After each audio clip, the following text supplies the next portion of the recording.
So today I'm going to be talking about ethanol as a biofuel. So what is biofuel and what is ethanol? So biofuels are liquid fuels and blending components produced from biomass materials called feedstocks, and most biofuels are used for transportation fuels such as gasoline, but they can also be used for heating and electricity generation. So ethanol is a clear colorless liquid and it's known as ethyl alcohol or grain alcohol, and it's produced from starch or sugar-based feedstocks, and these are primarily corn grain or sugarcane. So how is ethanol cultivated?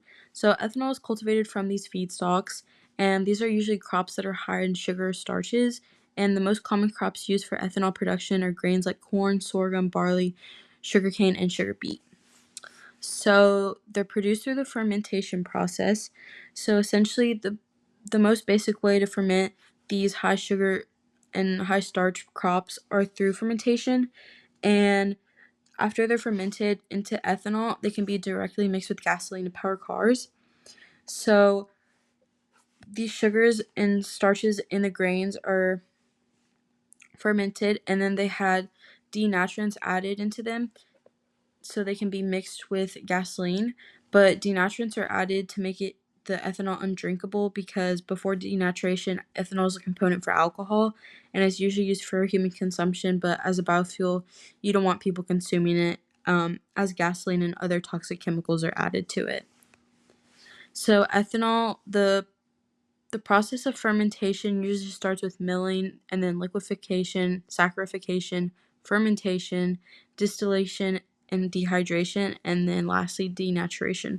So basically you're starting with your grain, which is usually corn, and it's milled down into cornmeal, and then water is added to make a slurry, and then it's heated to break these molecules into smaller pieces from the starches, and then enzymes are added to catalyze this reaction and break down the starch molecules even more. And then saccharification is to break down the starch molecules into simple sugars, which are glucose. And then fermentation ferments these glucose molecules to essentially ferment and make ethanol. And then the distillation and dehydration process is used to create pure ethanol. And then pure ethanol is needed for the denaturation process, where gasoline can be added to it and then it can be ready for fuel. So the development status of ethanol is very widely available and very widely used, because more than 98% of fuel in the US contains up to 10% of ethanol. So it's very readily available, especially because ethanol is used from raw and organic crops such as corn or sugarcane.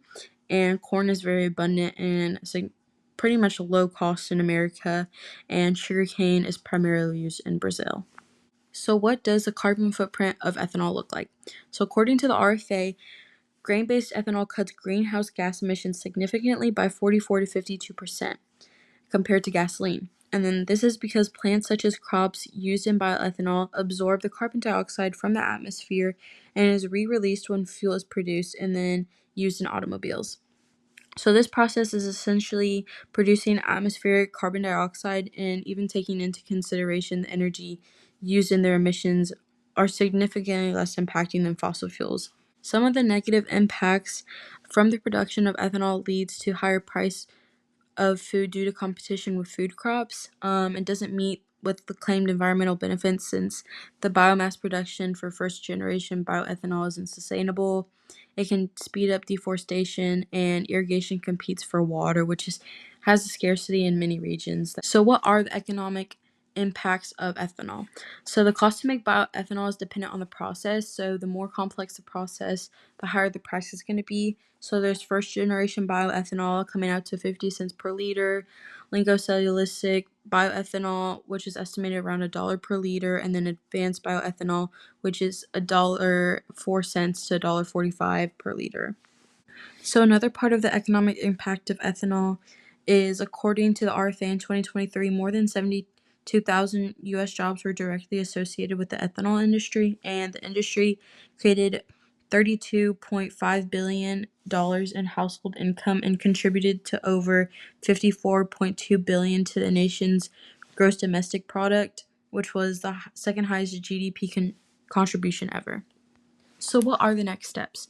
So first generation bioethanol is very commonly used, and but there has to be a better option out there, and actually second generation bioethanol is being developed, and I think that the best option would to be go ahead and develop the second generation of techniques, and I would do this through focusing on the lingocellulose bioethanol feedstock, and this goes through multiple processing steps before turning into ethanol, but it has more benefits as it uses a crop called giant reed.